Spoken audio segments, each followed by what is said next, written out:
Hey guys, how's it going and welcome back. Well, it is Gibby month over at Long Mcquade all across Canada. So, of course, my nearest store to me is in North Bay, so 30-minute drive. And I gotta tell you, that was a scary drive. We got freezing rain and all that jazz, but we made it there in one piece, and the roads were actually really good on the way back. I could actually get past 40 kilometers an hour. So it was a pretty long drive in. But coming home was pretty quick. And this year, I came back with two guitars, both Epiphones. I did have a Gibson Les Paul, a 2018 Smokehouse Burst, and life happened and it had to go. But hey, they do have it up for sale, so if you're a lefty and you live in North Bay, they got my old Smokehouse Burst all decked out with gold that I put on it. But anyways, so we got two new guitars this time. We got our usual swag package, which we're going to open it up and show you what you get in the swag. Let me just flip my thing here so I can see what's going on myself. So, whenever you buy a new guitar, this is going to be Gibson's, it's going to be Epiphones, Kramer's, and Steinberger. They're all under the Gibson umbrella because all those companies, of course, are owned by Gibson, right? So it's all under the same umbrella. And I don't know what other products from those companies are going to be part of that umbrella. You'll have to ask your local store. But so we've got our key fob here, which I think I got another one of these kicking around from last year. I've done Gibson month almost every year. Got some picks. We've got a rental coupon for 20 bucks. I forgot about that until we were at Value Village. I'm like, man, I could have gone back and rented that Marshall amp. Darn! Oh well, maybe next week, we'll see. And it looks like we get another pen, but it's not the usual really high classy Gibson pen, but it is a gold one. And this is a Long Mcquade pen, which also has a little rubber on the back, so for stylist. So, we'll see how that works out on my iPad. And of course, we always get t-shirts. Well, pretty much, I guess, anyways. And this is a new one into the collection for me. So this is kind of a really nice t-shirt. I really like that. That's pretty neat. And now, the one guitar is a Les Paul custom. And I got gold Shaler strap locks for it. You'll see why in a minute. And these were 60 bucks. And all this went on the same thing, so that was cool. 2 packs of 1046 Octaweb nickel-plated steel strings.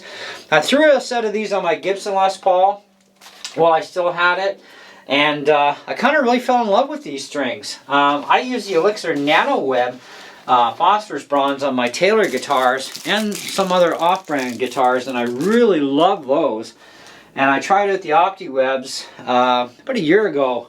And they are fantastic. They're just, it's a thinner coating, but they're just fantastic. So let's get the first guitar open. I don't even know which one this is without, reading labels other than, it's got a model number here, but that doesn't tell me which guitar is in the box. But let's find out and see for ourselves.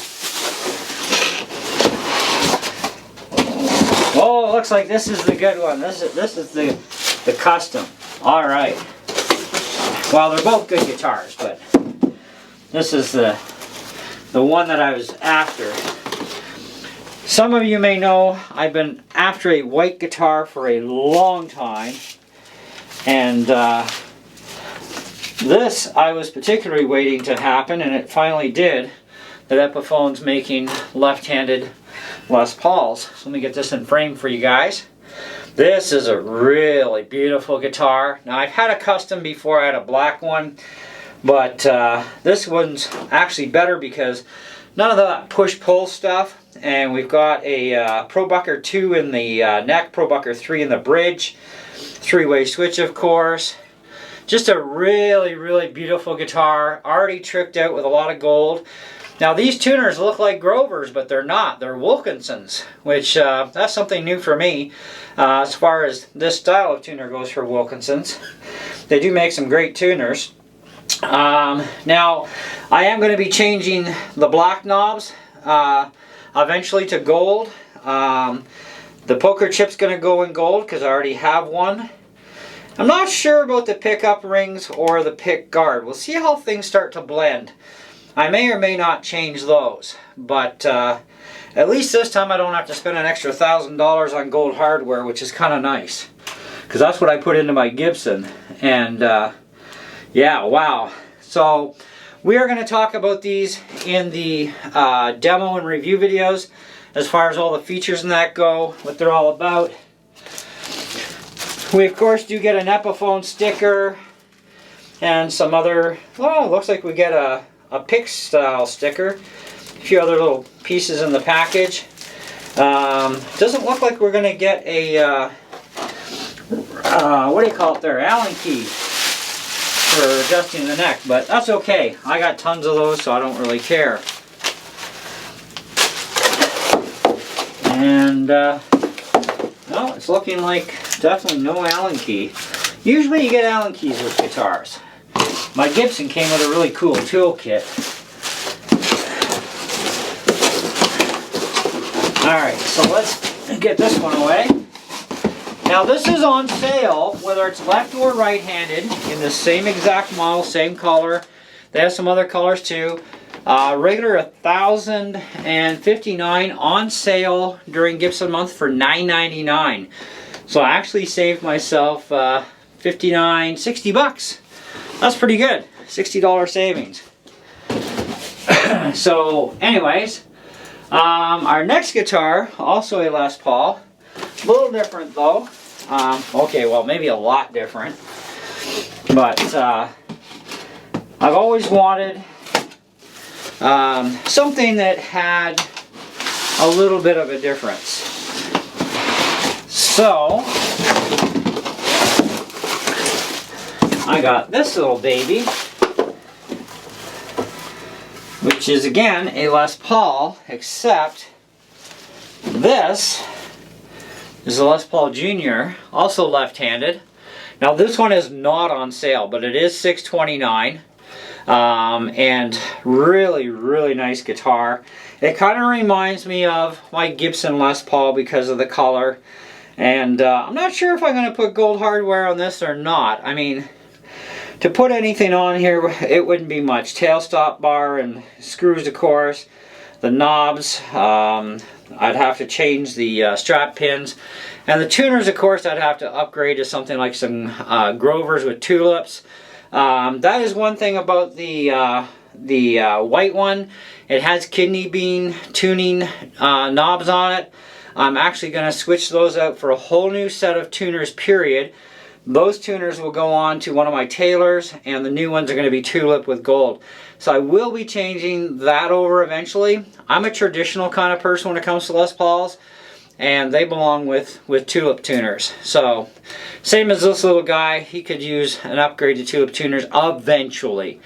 Now before I play these things for you guys, I am going to be changing the strings, because the strings on this one especially are pretty punky. You know, I mean, I don't know how long it's been sitting in the crate. They're both 2022s though. So they're pretty much basically about a year old.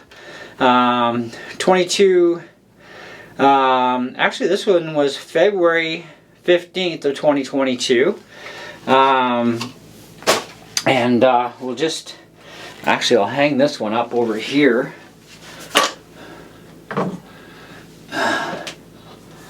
I have to reorganize some guitars. And this one was, oh, same thing.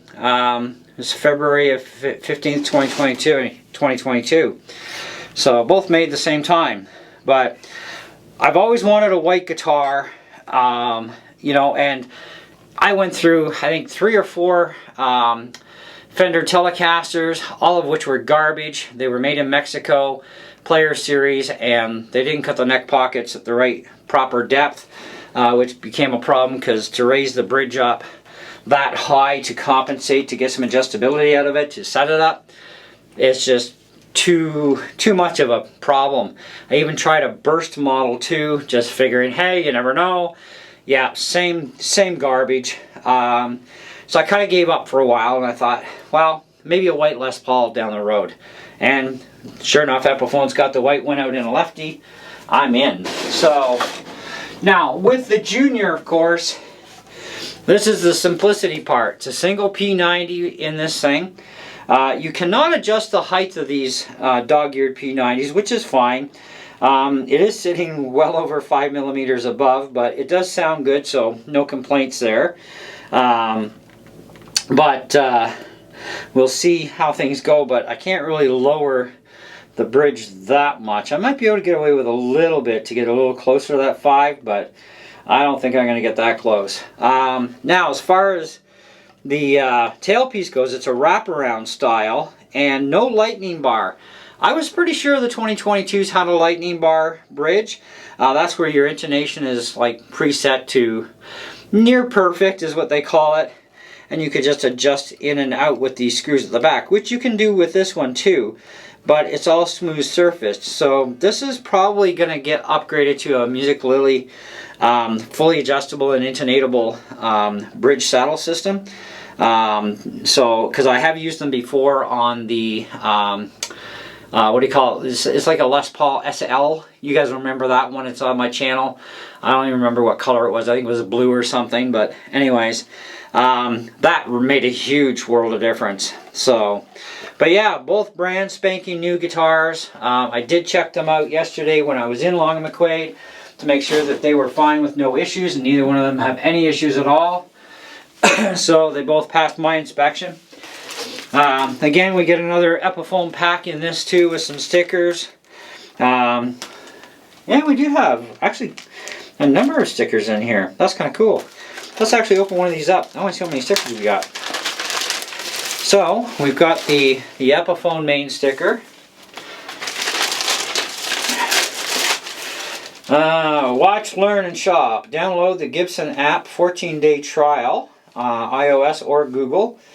That's kind of cool. That's a neat little card. Let's maybe check that out.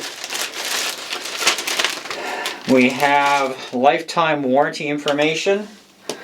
Now, I did also buy the Long Mcquade extended performance warranty, which I highly recommend you do.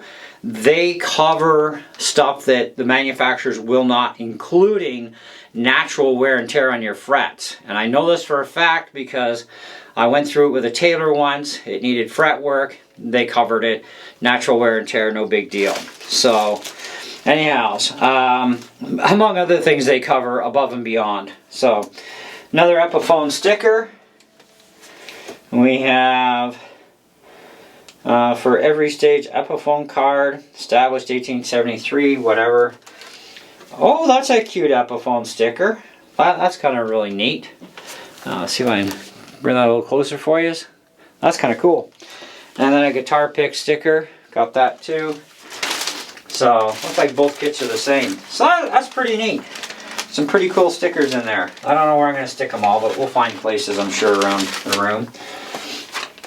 Anyhow, so this went for Gibson month. What happens with that, if you're not aware, when you're dealing with the Gibson month thing, you can get up to 3 years to pay for your new toy or toys, depending on how things go for you, for 3 years worth of payments. Now, both of these guitars, plus the Shaler strap locks, plus the strings, and the 3-year performance warranty on each guitar, total in, as far as monthly payments goes for me, is $79 a month. And that includes any interest for 36 months. So that's really good. Last year I had gotten a total of 5 on Gibson month, and they all went back except for the Kramer Purple Passion. I'm not playing them. Sometimes I do stupid stuff like anybody else. But I figured, you know what? I can better use the money for other stuff. And it did take the account limit down quite a bit. But I did keep that Purple Passion Kramer because I really do like it. It's a really nice guitar. And it does have a Floyd on it. It's my only one with a Floyd right now. But you know, even I had a Honeyburst Les Paul. And it's kind of like, well, you know, kind of thing. And pretty much what I turned in were all right-handed models anyway, so it's kind of like, well, who really cares, you know? And I did try and come out of there with a right-handed Kramer Beretta today, but I was a little bit over my limit, so I'm gonna have to save up, you know, $280 in tax. And they got a really nice purple Kramer Beretta for right-handed, because I don't have any right-handed guitars right now other than one acoustic, so I do want a electric, and I do like the simplicity of the Beretta. It's kind of really cool. So let me just change the angle of our camera here. So anyhow, so that's kind of my score for Gibson month this year. You do have from today, April 1st, until the 30th, close of business. So get in on whatever it is you want to do for Gibson month, whether it's a real Gibson guitar or an Epiphone, which is still a real Gibson. Gibson owns these companies, so they're kind of, well, Epiphone and Gibson are going to be the two closest to each other as being the same, because Gibson allows Epiphone to recreate all their guitars anyways. Just Epiphone does actually, honestly, do a better job than Gibson does, because I've never had to have a Band-Aid of any kind for tuning stability on an Epiphone. I actually tried it once on an SG, and it actually went against me, not for me, so it was kind of like, But, you know, it's the fact that Epiphone brings their headstocks in much closer with the tuners, so you don't have as much bad arc out like the Gibsons do. I know there's a lot of solutions out there for fixing this. It doesn't work on everyone, you know, for redoing the nut and cutting the angles. It doesn't always work. And you do get the odd Gibson that actually is properly cut right and etc. And it does stay in tune rather great. But I've never had an issue with Epiphone that way.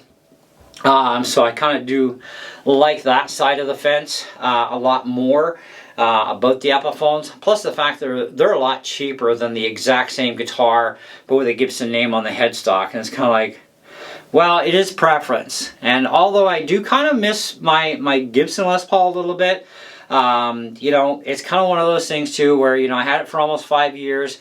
I can actually say I've owned a Gibson. I really liked it. I did have to have a string butler on it to solve its issues, because I wasn't willing to go through all the hassle of having that nut replaced, because the way they put the guitar together, there was no room to actually lower the slots properly for the EA, and I believe it was also the D on that one, because G, B, and E seemed to be cut fine, but there was no room to cut. It was just that close, and to have a whole new custom nut made and everything else, it's kind of like, that's a lot of hassle and a lot of time. I mean, that thing spent enough time away as it was getting the control board replaced, because it had the push-pull and it had failed on me. Right? And it's kind of like, well, so I'm kind of also looking at, I never really use push-pull anyway, and I do prefer not to have it. So it's kind of one of those things, and this thing doesn't have it. My Custom Pro that I had, the black one, I believe did have push-pull, but this one doesn't. So anyways, but we will go through all the specs on both guitars. It'll be definitely different videos for each one. We'll do a bit of a demo for you, talk about, you know, what they're made up of, blah, blah, blah, and we'll do that from there. So this is just my score video. So thanks so much for hanging out for this. And I have some strings to go change and get these guitars set up. And we'll come back with some videos for you guys, all right? See you soon. Ciao.